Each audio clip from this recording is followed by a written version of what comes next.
Queridos, graça e paz. Vamos abrir as nossas Bíblias nesse instante, inicialmente, no livro de Provérbios 28, versículo 2. Provérbios 28, verso 2.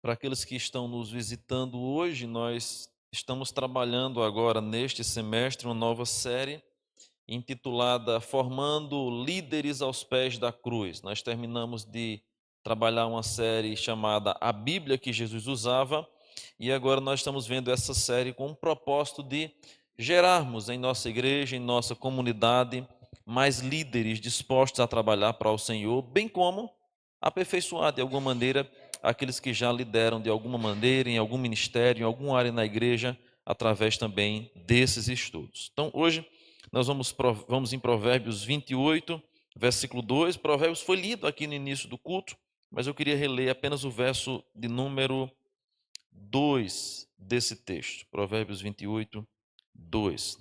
Diz assim: Os pecados de uma nação fazem mudar sempre os seus governantes, mas a ordem se mantém com um líder sábio e sensato. Eu sei que a versão dos irmãos é atualizada, leiam agora na atualizada o que diz, todos juntos.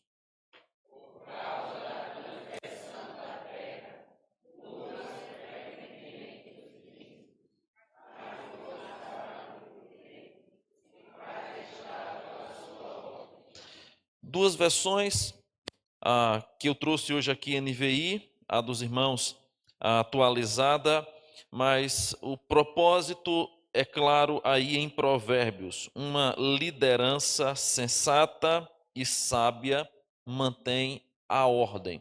Eu queria então hoje falar sobre a formação de um líder. Esse é o assunto que nós vamos abordar hoje. Nós já vimos nas semanas anteriores sobre a crise de liderança, como que nós necessitamos de novos líderes em todas as áreas, em todas as esferas de nossa sociedade, especialmente aqui nesse âmbito religioso que nós estamos tratando de líderes na igreja. Vimos também o modelo de liderança de Jesus. 2 domingos seguidos nós falamos sobre como Jesus liderava e como que ele então aplicava esse método, essa liderança ao longo do seu ministério. Olhando para esse aspecto da formação de um líder, nós vamos ver hoje um pouco sobre como que a liderança, ou como que líderes em um ambiente, em um espaço, fazem total diferença. Então, uma liderança boa e forte, isso é o que mais, do que mais o mundo precisa hoje. Para qualquer lugar que a gente olhe, desde os nossos governantes, e é um momento propício de nós falarmos isso, sobre liderança nesse momento que antecede a eleição, até os negócios da vizinhança, nos lares, nós encontramos rodeados pelos devastadores resultados da instabilidade, da indecisão e da corrupção. Aonde não tem uma liderança saudável, onde não tem uma liderança sólida, nós vamos perceber que há, na verdade, uma tragédia acontecendo nesse lugar. E a Bíblia vai nos falar, irmãos, então, aí em Provérbios 28, 2, do quão benéfico é ter uma liderança boa, uma liderança sólida, conforme diz o texto, que mantém a ordem. É exatamente essa ideia. Na versão NVI vai dizer que os pecados de uma nação fazem mudar sempre os seus governantes, mas a ordem se mantém com um líder sábio e sensato. A versão atualizada fala sobre prudência. Então, observe, irmãos, em particular, que a palavra fala de um governante sábio e de uma ordem que permanece. As nações, as famílias, os negócios e as igrejas só são fortes, só são permanentes quando lá existe, na verdade, uma boa liderança. O inverso é verdadeiro. A falta de uma boa liderança transforma um ambiente totalmente instável. E aí, em meio a tanta comoção e tantas mudanças repentinas que a gente vive hoje, a estabilidade tem que ser de modo pontual. Aqui a gente vai perceber como que isso se aplica, inclusive, no dia a dia da igreja, como que a mudança de liderança ela é dolorosa. Ela é dolorosa. Veja, não querendo mexer em ferida, não, mas vocês tiveram um longo período pastoral com o reverendo Alex, mas uma pequena mudança que houve de um ano para o outro já foi uma revolução. Imagine a instabilidade de qualquer ministério, de qualquer igreja, ter que enfrentar mudanças contínuas, ano após ano. Entra um, sai outro. Eu trabalhei em uma igreja que passou exatamente por essa situação. Nenhum pastor passava ali mais do que 2 anos. Não passava mais do que isso. Entrava o pastor, um ano, maravilha. Segundo ano, problema, crise, briga, confusão, saía da igreja. Aí vinha outro, maravilha, aquela coisa, eita, é novo, é não sei o que, aquela coisa toda, de início, aquela chegada. Segundo ano, problema, aí sai, vem outro. No histórico da igreja, já haviam passado mais de 17 pastores. E pasmem, a igreja só tinha 30 e poucos anos, viu? É uma tristeza. Qual é o resultado disso? Uma igreja dividida, irmãos confusos, a credibilidade na sociedade nenhuma, porque o povo diz, essa igreja aí ninguém fica, e o conflito interno, porque não, pastor fulano disse que Apocalipse era assim, pastor Cicrano disse que era desse jeito, pastor fulano deixava falar em línguas dentro da igreja, pastor Cicrano disse que isso é inadmissível, e aí você vê uma comunidade completamente perdida, confusa, insegura, revoltada. Esse é o resultado, ilustrando desse ambiente de igreja, do que acontece em nossas casas, do que acontece na empresa que você trabalha, do que acontece na escola que você dá aula, o que você lidera ou dirige, seja lá o que for. Quando não há uma liderança bem estabelecida, o que há é uma instabilidade e uma confusão que prevalece no meio do povo. Então, diante disso, é preciso formar uma boa liderança. Isso significa que nós vamos precisar de mais pessoas dispostas a se reconhecerem como líderes e a serem conhecidas, aqui eu esqueci de mencionar esse aspecto. Não basta apenas se enxergar como líder se os outros não reconhecem isso. Inclusive, essa é uma questão muito séria, quando levada em consideração a enviar alguém ao seminário. Eu lembro-me disso perfeitamente. Há uma pergunta que me fizeram uma vez lá no Recife: quais são os pré-requisitos para que alguém seja enviado ao ministério? Primeiro, tem que ter convicção do seu chamado, interna, eu creio, eu estou disposto a isso. Deus de fato já me convenceu de que eu fui chamado para isso, mas tem que ter a confirmação externa. Porque de repente a gente diz, não, eu nasci para ser pastor, mas ninguém na igreja vê isso. Tem alguma coisa errada aí. Não, eu nasci para ser presbítero da igreja. Deus me chamou para isso, mas ninguém reconhece isso. Tem alguma coisa estranha aí. É preciso a confirmação interna. Eu creio, Deus falou comigo, eu tenho certeza disso. Eu estou disposto a fazer esse trabalho, ainda que às vezes com dificuldade, com lutas. Segundo, a confirmação externa é quando a congregação, quando o povo de Deus diz assim: esse aqui de fato tem chamado para ser diácono, para ser presbítero, essa irmã tem perfil de líder de SAF, esse irmão aqui tem perfil de líder de jovens, e assim sucessivamente. Não basta apenas dizer, eu quero ser, é preciso que tenha perfil e reconhecimento dos que são de fora. Então, isso significa que a gente precisa de mais pessoas dispostas a se reconhecerem como líderes, a estarem prontas a aprender os princípios bíblicos de liderança e aceitando também o desafio. Porque na pirâmide da liderança, produz-se estabilidade quando o número de líderes aumenta de acordo com o aumento das tarefas correspondentes. Agora, se as tarefas começam a exceder o número de líderes, a pirâmide é derrubada. E a gente vai então analisar hoje esse aspecto da formação de líderes e como que o desajuste na liderança faz com que haja um problema muito sério na estabilidade da igreja. É onde a gente vai entrar sobre o ativismo, sobre o excesso de atividade, sobre o excesso de programação, sobre a divisão de tarefas, sobre a sobrecarga sobre um e sobre outro, e como equilibrar essas coisas para que o número de tarefas não exceda o número de líderes. Ou porque elas são ativismo ou porque falta pessoas para trabalhar. Existem atividades na igreja que podem facilmente ser fruto de ativismo. Eu quero fazer, vamos fazer isso, fazer aquilo outro. A gente quer a tarde de programação diferente e diversas. Mas existem programações e há necessidades que são reais. Uma visitação, uma pregação, uma evangelização, como ação social, como cuidado com os órfãos, com as viúvas, com os enfermos, são necessidades reais.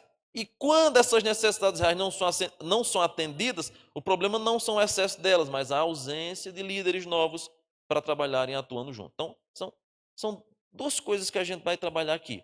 A necessidade de novos líderes e, ao mesmo tempo, cuidado com o ativismo, com a sobrecarga de atividades que não são necessárias, que acabam fazendo esse efeito aí, esmagando a pirâmide, trazendo peso e problemas para a igreja. Em primeiro lugar, vamos ver aí um princípio que eu mencionei na aula passada, anterior, retrasada mais ou menos, que é o aspecto de que nada acontece até que haja um líder. Nada acontece até que haja um líder. Eu até exemplifiquei aqui no domingo que eu falei sobre isso. Problema de esgoto na rua, da falta de energia, enquanto alguém não toma a frente, nada acontece. Tudo se edifica ou ao mesmo tempo se derruba conforme a liderança. Ao longo da história, inclusive no mundo atual, a maioria dos problemas que acontecem é pela falta de líderes competentes. O mundo aspira por líderes preparados. Agora, nesses debates, o que a gente mais vê é isso, né? Olha, mas eu tenho experiência. O outro, você não tem experiência nenhuma. Você não fez isso, não fez aquilo outro. Por mais que a gente sabe que muito do que é dito no debate é uma utopia, mas a gente aspira por pessoas preparadas. A gente deseja ver pessoas que, de fato, ainda que não tenham um gabarito extraordinário, excelente, que já vivenciaram, experimentaram tudo, mas que tenham um desejo forte no seu coração de aprenderem, de serem melhores cada vez mais. É exatamente assim que nós aspiramos isso na nossa casa, na nossa escola, no nosso trabalho, seja lá onde for. No livro de Juízes, conforme a gente já viu aqui em outro estudo, isso fica de maneira muito clara demonstrada.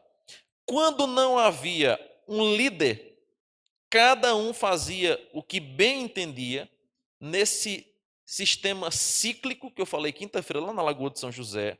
E lá no último versículo do livro de Juízes diz assim: naqueles dias não havia rei em Israel. Cada um fazia o que achava que era mais reto ao seu coração. Qual era o resultado disso? O povo estava se corrompendo e se entregando a tudo o que achava correto, porque não havia uma pessoa para dizer isso pode, isso não pode. É algo que eu particularmente não gosto muito de utilizar essa expressão. Eu proíbo. No reino de Deus, a gente não lida com o que é nosso. A gente lida com o que é de Deus. Então a gente é apenas administrador daquilo que não é nosso. É dele. A gente é servo dele para servir o povo dele. Eu evito ao máximo, está proibido fazer isso aqui, está proibido fazer isso aqui. Nós não somos chefes para isso. Só que às vezes é preciso apenas um sim ou um não para resolver algumas situações. E a falta de qualquer liderança, seja na casa, seja no trabalho, faz com que as coisas desandem por causa da ausência de uma proibição, de um sim ou de um não. E é o que acontece no livro de Juízes. Não havia rei naquele dia. Não havia ninguém para dizer o seguinte: isso aqui não pode acontecer em nosso meio. O que é que o povo fez? Cada um fez o que achava mais reto. E Jeremias vai dizer que enganoso é o coração. É desesperadamente corrupto. Quem o pode conhecer? Então não pense que as pessoas entregues a si mesmo vão fazer aquilo que é melhor. Por isso que a agonia, eu vou falar aqui do contexto de escola, porque a maioria aqui tem professores, né? Por isso que a agonia constante dos professores estar em cima dos alunos, porque se você deixar um instantezinho sequer, eles já tomam. Na sexta-feira aqui, todo dia de manhã tem culto. Aí eu faço culto com eles aqui, e eu acho mais difícil pregar para criança do que pregar para adultos, sinceramente. Não tenho essa habilidade para criança, mas me esforço o máximo possível para tentar fazê-los entender. É mais fácil ensinar minhas filhas, que eu já conheço o contexto, do que aos filhos dos outros, mas a gente tenta. Aí às vezes eu faço uma pergunta simples: olha, quem aqui já fez isso? Aí um levanta assim e diz: eu. Aí o outro faz: eu. Pronto, e começa. De repente, Começa um barulho aqui que eu digo, ei, para aí! Na hora da mensagem. As professoras estão acostumadas com isso na sala de aula. Uma pergunta simples. Por que uma criança só não levanta assim e diz, eu já passei por isso, e sente. Todo mundo se levanta e começa a fazer uma revolução, e começa aquela coisa toda, revolução no espaço aqui do tempo, na agonia, para controlar depois. Tem que dar um grito para ver se eles param, tem um choque e se senta. É exatamente assim. Por quê? A nossa condução, a nossas paixões, a nossa natureza, ela é entregue a, de fato, tumultuar as coisas. Então, você joga um monte de gente num local sem regras, é tumulto, é confusão, é briga e panela voando. É assim que acontece, porque não há líder. Não havia rei em Israel e cada um fazia o que parecia certo. E o que parecia certo para cada um não era, não era verdadeiramente correto. Então, nós temos uma consequência da falta de liderança. Além disso, nós temos o segundo aspecto, que é liderança e influência. Todo líder, ele influencia. Em uma só palavra a gente poderia dizer, liderança é influência. Seja para o bem ou seja para o mal, todo líder ele é influente. E quando a gente olha para esse aspecto, nós vamos encontrar o próprio Paulo tendo essa preocupação. Lá em 1 Timóteo, já está aí na tela o texto, Paulo diz a Timóteo o seguinte, Timóteo, ninguém despreze pelo fato de que você é jovem, mas seja um exemplo para os fiéis. Paulo mesmo em outros momentos vai dizer de meus imitadores, como eu sou de Cristo. Ele vai falar sobre a expectativa que a igreja tinha nele, de como que a igreja observava o seu comportamento de maneira muito clara. Isso é uma regra geral de qualquer líder. Todo líder, ele influencia. Isso não tem a ver simplesmente com a idade, mas sobretudo com a influência que se tem. Qualquer idade, nós podemos exercer influência e o certo é que a influência, a liderança acaba influenciando, seja de maneira certa ou não, ela vai influenciar. Cada vez que influencia uma pessoa, você está assumindo a liderança. Por isso que eu falei aqui que esse estudo, ainda que seja direcionado especificamente aos homens que precisam despertar para a liderança, mas se aplica a toda a igreja. Toda a igreja. Sejam os homens, as mulheres, as senhoras, os jovens, os adolescentes, toda a igreja. Porque se você influencia uma pessoa, você está assumindo a liderança daquilo. Você percebe até num grupo de roda assim de escola, um grupo de alunos conversando, pré-adolescentes, você, em rápidos momentos, você já percebe quem é que lidera o grupo. Porque sempre tem aquele que diz, vamos fazer isso. Aí os outros, bora. Sempre tem aquele que diz, vamos fazer aquilo dali escondido, vamos fazer tal coisa ali. Aí os outros dizem, bora. Um dia eu estava chegando aqui na igreja, aí eu vi as peças ali na frente, né? Aí eu vi quando eles trocaram a conversa assim, aí um disse assim, bora pedir o pastor. Aí um tomou a frente, os outros vieram atrás. Pastor, deixa a gente sair para ir ali, não sei o que, disse, vai para a sala. Passa para a sala, vai sair para canto nenhum. Vocês sabem que não pode sair. Não, mas é rapidinho, não sei o quê. Sempre tem aquele que toma a frente. Aí os outros vêm tudo atrás. Pré-adolescentes. Pré-adolescentes. Tanto influencia para o bem, como para dizer, vamos dar uma fugidinha? Já que a gente não consegue pular o portão, vamos falar com outra pessoa que está na liderança para ver se ela vai contrariar a ordem do diretor ou a ordem dos professores. De vez em quando eles fazem isso aqui, que eles sabem que qualquer coisa vão recorrer no gabinete, aí diz, olha, o professor disse que não podia, mas o senhor deixa, disse, o professor disse que não podia, a autoridade máxima na sala é o professor. Então, assunto encerrado, nem me venha perguntar nada aqui que não vai para frente. A ideia é, vamos tentar de alguma maneira? A liderança influencia ou para o bem ou para o mal, mas todo líder influencia. E a Bíblia vai definir o líder como alguém que tem a capacidade dada por Deus e a responsabilidade de influenciar um grupo de crentes a fim de que os propósitos de Deus para esse grupo sejam cumpridos.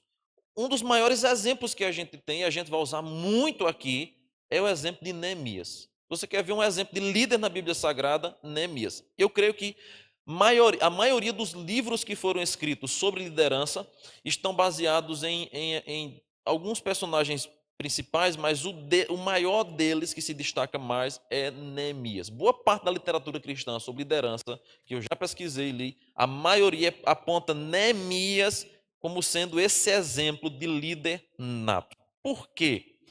Ele era um líder verdadeiro.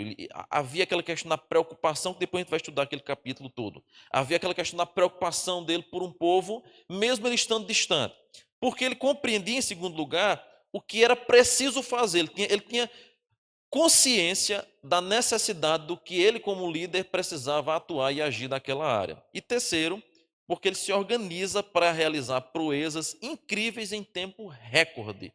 De fato, pode-se dizer que Neemias fez 50 anos em 5. Esse era o logomarca de Getúlio, Juscelino Kubitschek. Era 44, né? Era 40 anos e 4, parece, não era? Não, 55, né? 55. Eu não acompanhei, eu não lembro desse governo, mas eu lembro de algumas coisas que eu assisti depois, e essa frase, né? Vou fazer 50 anos em 5. Aqui está alguém como Neemias, que na verdade fez 50 anos em 52 dias. O tempo foi recorde, a construção do muro, a preparação foi maior, é claro, porque ele preparou o material, ele organizou a equipe, mas a construção do muro foi um recorde de 52 dias para levantar e construir todo o muro. Então, Neemias é tido como, de fato, um líder que foi extraordinário na administração e na sua liderança. Terceiro lugar, a prova da liderança é esta: alguém está seguindo você. Jesus vai dizer em João 10, 27 que as minhas ovelhas ouvem a minha voz, eu as conheço e elas me seguem. Paulo, por outro lado, vai dizer: tornem-se meus imitadores, como eu sou de Cristo.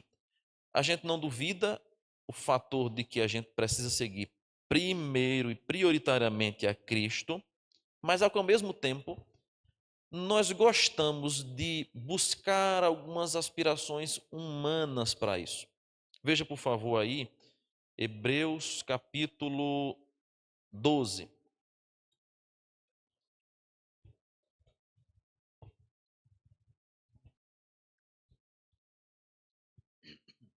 Hebreus capítulo 12, versículo 1.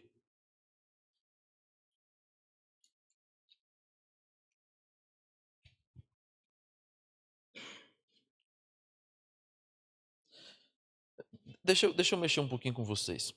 Volta um pouco, vamos fazer de maneira progressiva que é melhor.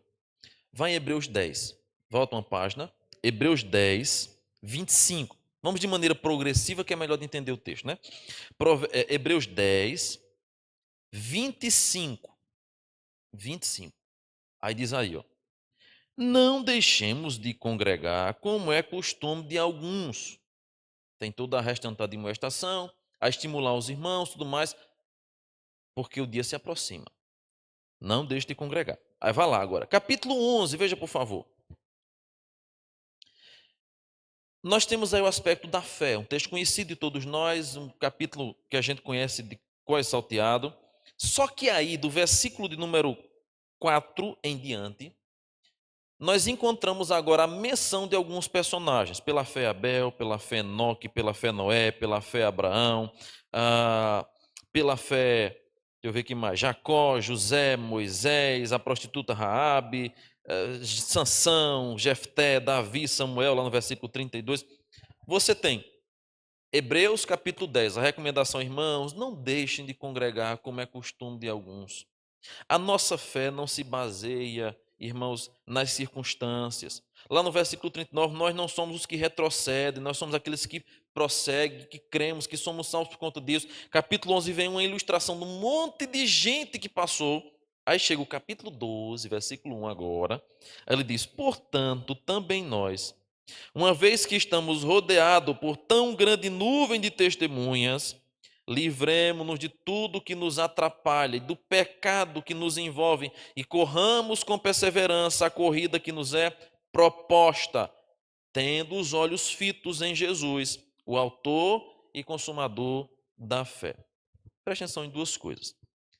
Do capítulo 10, a menção da frieza, da fraqueza, da instabilidade da frequência dos irmãos na igreja. Não deixe de congregar, como é costume de alguns. Capítulo 11, vem uma série de exemplos. Capítulo 12 começa, nós temos uma nuvem de testemunhas. Qual é a nuvem de testemunhas do contexto imediato? Esse histórico que foi dado no capítulo 11. Enoque, Noé, Jacó, José, Abraão e toda aquela série de irmãos nossos do passado, que são uma testemunha viva, ou melhor dizendo, testemunhas que falam ao nosso coração através de sua vida, de sua história contada. Capítulo 12, nós temos essa nuvem, mas ao mesmo tempo, diz o texto, tendo os olhos fitos em Jesus, o autor e consumador da fé. Esse texto nos mostra dois aspectos que eu quero ver com os irmãos aqui nesse terceiro tópico. Por mais que os nossos olhos de fato devam estar prioritariamente e unicamente em Cristo, nós temos aspirações humanas. Sabe qual é a ideia? É porque às vezes o homem tem a imagem de Deus, de Jesus Cristo, como sendo tão superior em um nível tão elevado ao nosso, que a gente diz assim, mas eu não posso ser igual a Cristo porque ele foi Deus. Então eu vou olhar para alguém que é pecador como eu, e que está conseguindo fazer bem feito as coisas, está fazendo tudo direitinho, para que eu possa me espelhar dele, para que eu tenha aquela ideia de que assim, se ele fez, eu também posso fazer. Só que a razão pela qual Cristo se encarnou foi exatamente essa. Para nos mostrar que as dores, as tentações, as angústias que ele enfrentou são as mesmas que nós enfrentamos. Claro, ele não pecou. Ele era 100% homem, mas 100% Deus. Só que a encarnação de Cristo, até para isso, ela é eficiente. Para que a gente não fique recorrendo apenas a outros homens, mas que olhe para ele. Pois ele também foi homem, habitou nessa terra, pisou nesse solo, sofreu as dores que nós sofremos. Aí Paulo vai dizer, sede meus imitadores, mas como eu sou de Cristo Jesus. Olhem para a nuvem de testemunhas, mas não tirem os olhos de Jesus, o autor e consumador da fé. A imagem é, nós precisamos de aspirações, nós gostamos de nos espelhar em alguém. A costureira vai se basear não é design não, num alfaiate que seja extraordinário, o artesão vai se espelhar em outro, o cantor vai buscar referência em outro, e assim sucessivamente, o pregador, o líder, o professor, nós sempre estamos buscando referência em alguém que é maior do que nós, seja em título ou qualquer outra coisa, e que tenha bons resultados comprovados. A gente busca se espelhar nestas pessoas. Só que aí, a pergunta agora é, há alguém seguindo você, de maneira que para aquela pessoa você é que está sendo o líder, a aspiração para a vida dela? Joe Maxwell, um dos grandes escritores sobre liderança, ele vai nos oferecer a seguinte parábola sobre a liderança. Quem pensa estar guiando sem ninguém que o siga, está apenas dando um passeio. A liderança não é questão de títulos ou de postos, é questão de influência. Todos os acentos do Zé sumiram do meu computador aqui, mas a questão é questão de influência. Então, não basta apenas o aspecto teórico, como a gente já falou aqui na outra semana, chefe ou líder, é de fato preciso influenciar, e todo líder verdadeiro, ele vai influenciar. Quarto lugar, o fundamento da liderança é o caráter cristão e não o carisma. Mais uma vez sumiu o acento aí. Acho que foi uma configuração aqui, sumiu. Quase todos os acentos sumiram aqui. Não sei porquê. Está tudo I. Mas o fundamento da liderança é o caráter e não o carisma. Tá bom? Vou interpretando aqui para os irmãos. É bem provável que você já tenha visto um bom número de líderes com muito carisma, cujos ministérios não duraram muito tempo. Mas não vamos falar só do pastor, não. Porque esse é para todo mundo. Pessoas que eram carismáticas, mas que na sua vida, infelizmente, era uma tragédia. Né? No seu governo, na sua gestão, eram trágicos. De fato, irmãos, alguns líderes têm demonstrado grandes defeitos de caráter. Seu encanto pessoal os tem sustentado durante algum tempo, mas no fim manifesta-se nele a falta de caráter. E aqui um princípio que eu coloquei em negrito aí. O fundamento da liderança não é o carisma pessoal. Tem muita gente aí que abre um sorriso com o gato bonito, que é carismático, que fala bem, que lhe abraça bem, mas que o caráter é reprovado. Então, hoje à noite eu vou pregar sobre isso. Cuidado com os falsos mestres, que se vestem de peles de ovelhas. A ideia é que há muitos infiltrados dentro das igrejas até, que são carismáticos, que falam bonito, que são cativantes nas suas mensagens, mas que não têm um compromisso real e sincero com Deus. São o quê? Falsos mestres. E o princípio da liderança, fundamental da liderança, não é o carisma pessoal, é exatamente seu caráter. Eu falei aqui semana retrasada isso, irmãos. Se vocês soubessem, que Deus me livre e repreenda isso, eu fosse um pastor mulherengo ou bebarrão, eu duvido que vocês viessem à noite para aqui me ouvir. Eu não estou pregando mensagem minha, não, é a palavra de Deus que eu prego.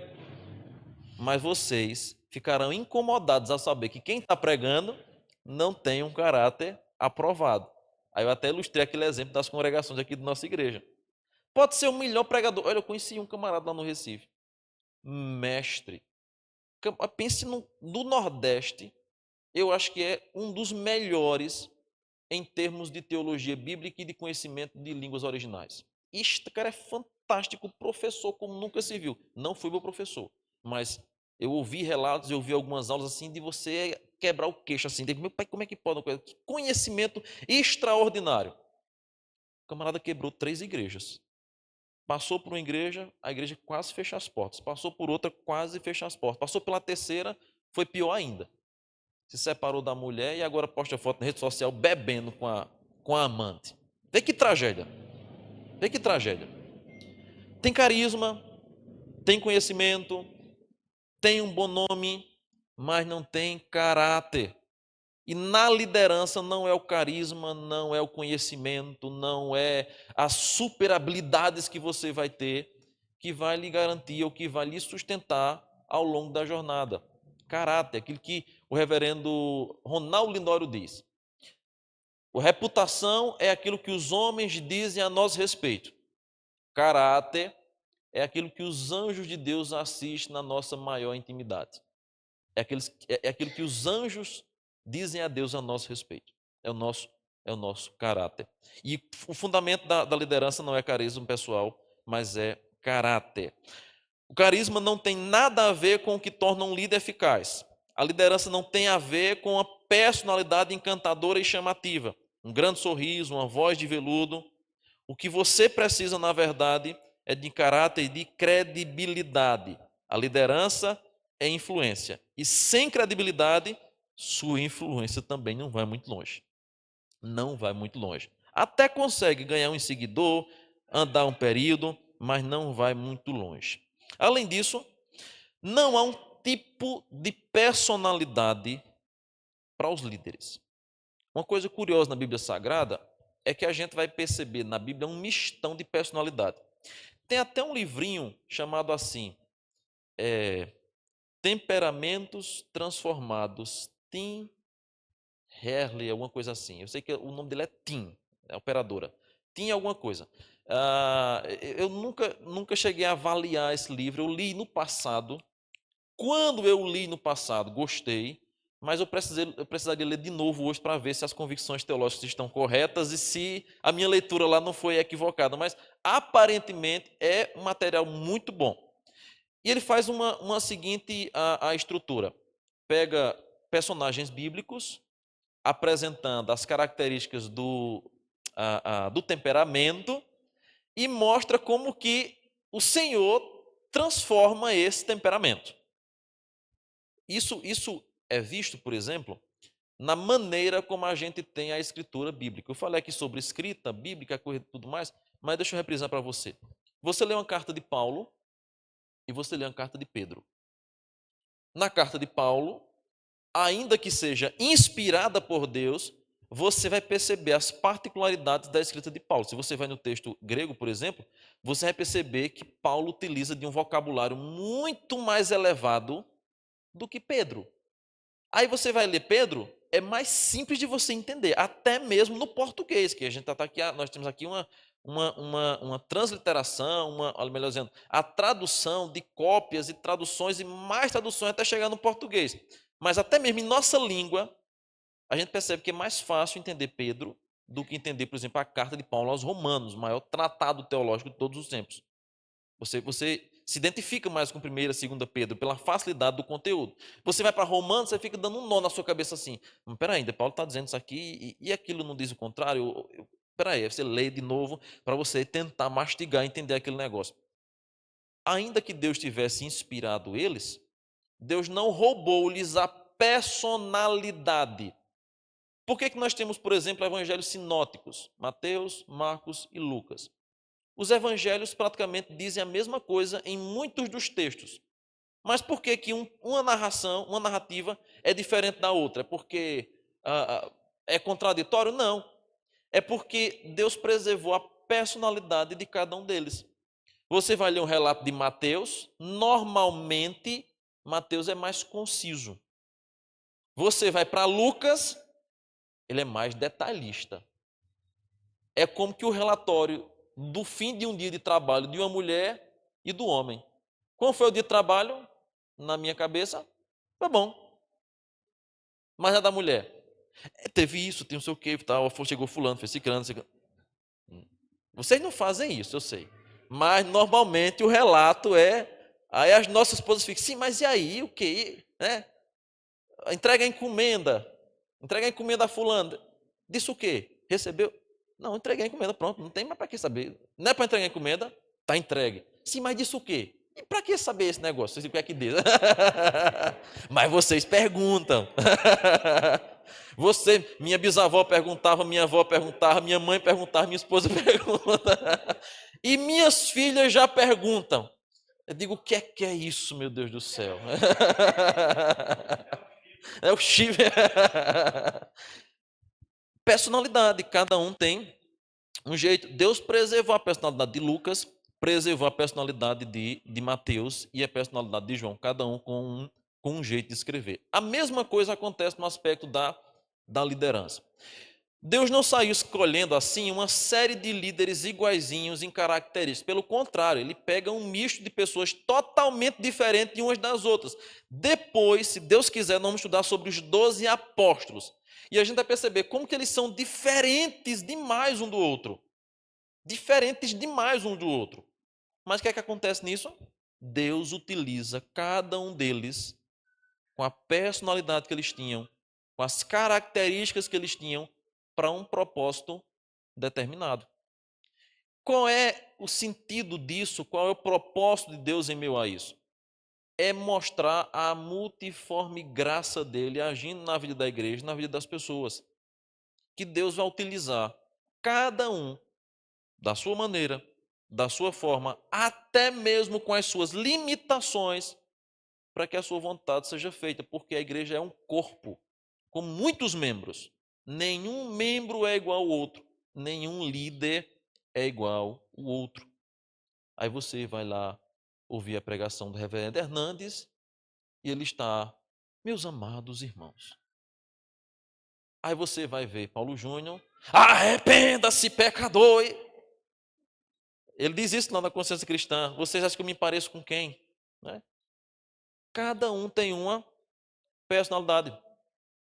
Certamente, eu sou diferente dos pastores que vieram antes de mim. E os que vierem depois vão ser diferentes também. É cada um de uma personalidade. E Deus faz o quê? Deus pega Paulo, que a gente, né, assim, se intromete a chamá-lo de colérico, pega Pedro, sanguinário, sanguíneo, violento. Essa semana eu li uma passagem muito interessante e eu queria que vocês vissem comigo. Deixa eu abrir aqui rapidinho para me encontrá-la. De Pedro. Uma transformação extraordinária que acontece na vida de Pedro. Pedro é aquele que, quando Jesus foi ser preso, pega uma espada e corta a orelha do servo chamado Malco. Só que acontece algo extraordinário depois na vida de Pedro. Quando Jesus vai atrás de Pedro, Pedro nega Jesus 3 vezes e tudo mais, Jesus começa a ter um diálogo com ele. Abra, por favor, aí, a 1 Pedro 3, 15 e 16. 1 Pedro 3, 15 e 16. Eu quero mostrar a você aí essa diferença para a gente caminhar por fim, tá bom? 1 Pedro 3, 15 e 16.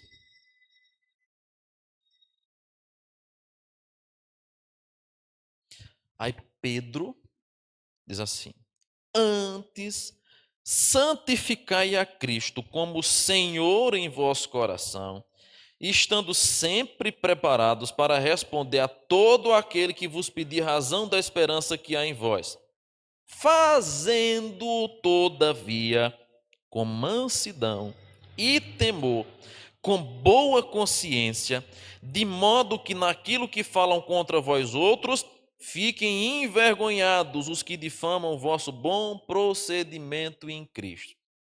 Nem parece o Pedro que quando um soldado chegou para prender Jesus, ele puxou da espada, cortou a orelha, que queria cortar era o pescoço, porque ele era pescador, ele não acertou o pescoço. Aí rapou a orelha do homem, torou a orelha fora, que Lucas vai dizer que era Malco o nome dele, um soldado da guarda pretoriana chamado Malco.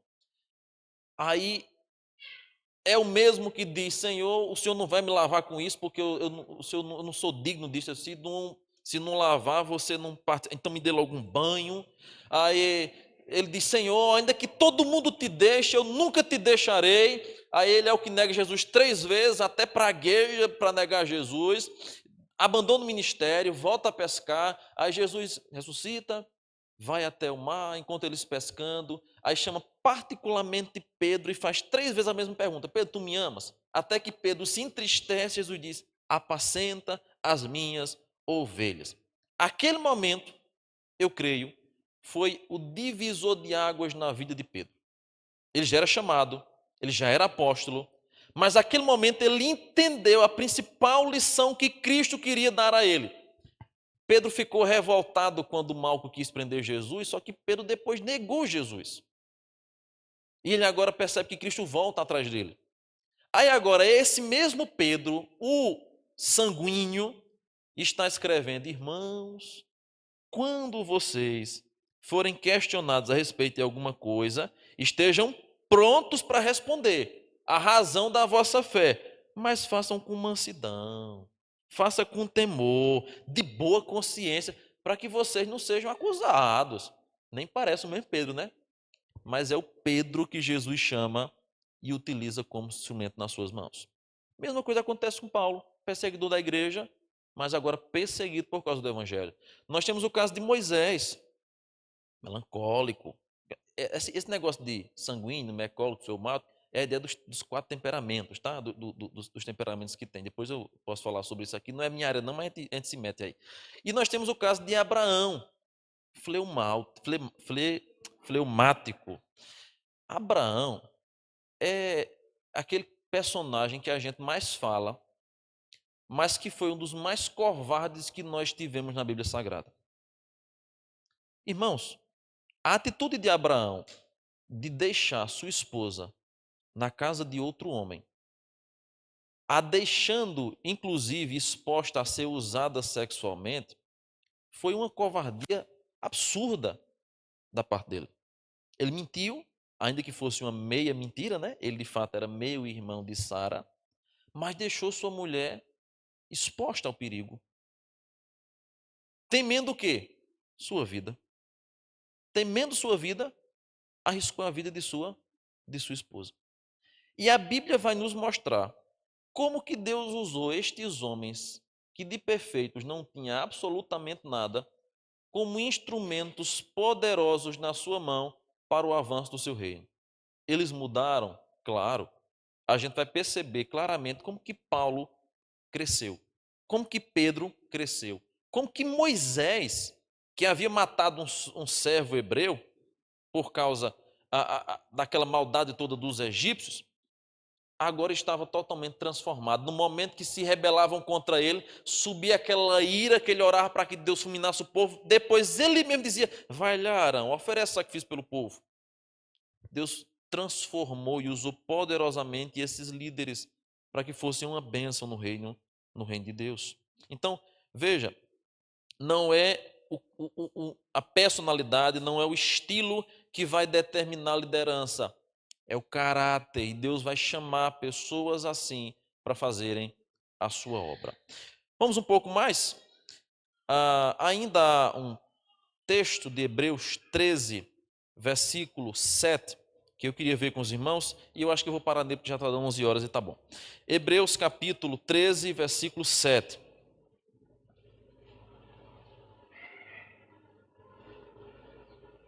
Pronto. Despertador aqui já apitou. Chegou as crianças, é hora de parar. Hebreus 13, versículo 7. Diz assim um texto. Lembrem-se dos seus líderes. Deixa eu ler aqui na versão atualizada.